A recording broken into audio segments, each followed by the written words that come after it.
Oh yeah, I can definitely tell you how to fix that situation. Story time from Disney. Now, if you follow me on a regular basis, you know that I used to be a cast member. That's me. Here's the scenario. You're in line for a ride, and all of a sudden you get to a second height check and you need your child to be checked again. While you're standing there getting checked, a group of cheerleaders with hands linked steps in front of you. You know, I gotta say, anytime I do a type of video like this, I give a scenario and then somebody comes back and goes, but what about if this scenario happens? The video this is based off of is about one family stepping in front of another family while they're getting their height checked. And so, of course, somebody had to add, well, what if there's like 100 people? Okay, what if there is? What do you do? Well, first of all, you need to think about yourself like a semi on the interstate. You might be planning to go to the same destination as somebody else in a car, but a car doesn't have to stop at every scale to get their checks. You have a child that is almost not tall enough. They will be stopped and checked. This needs to be in your mind when you go to any attraction. The wait time on that sign is for people that are going to go continuously through that line, not people that have to stop and be checked. You are going to have an extra step, and if you do not want the extra step, leave your kids at home.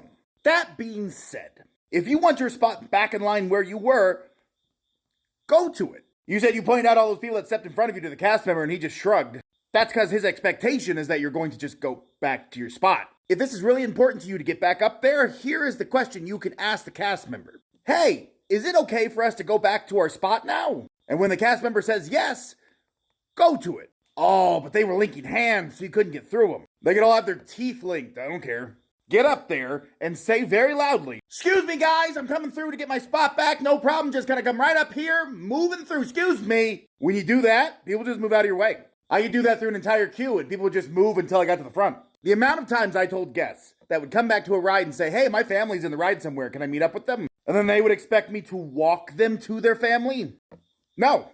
You see, the position the cast member in is safety critical. That means they cannot leave that spot to walk you somewhere. And it is safety critical because they need to stay there and make sure heights are being checked. And as somebody who has spent years telling large groups of people how to do things, where to stand, where to walk, where not to stand, that cast member is going to be able to do far less by yelling over and telling those guests to let you back up there than for you to walk up there and have the cast member's approval to do so.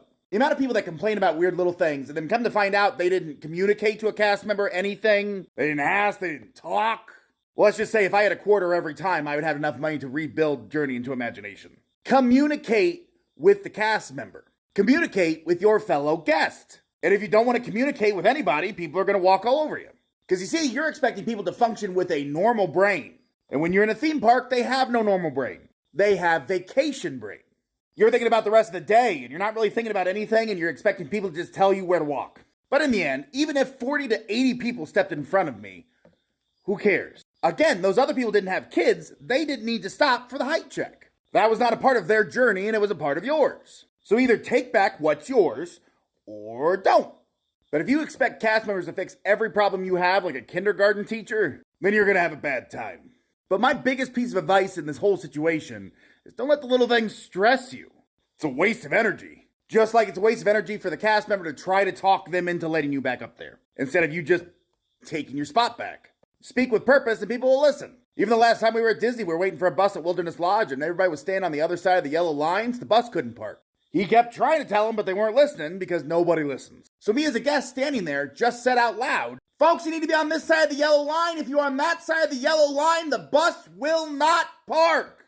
Do you know what happened? Everybody stepped on the other side of the line because they don't think anymore. They're just listening to what they're told to do. And to be fair, they're not really listening to that either. Stop sweating the small stuff. KK. Hooch!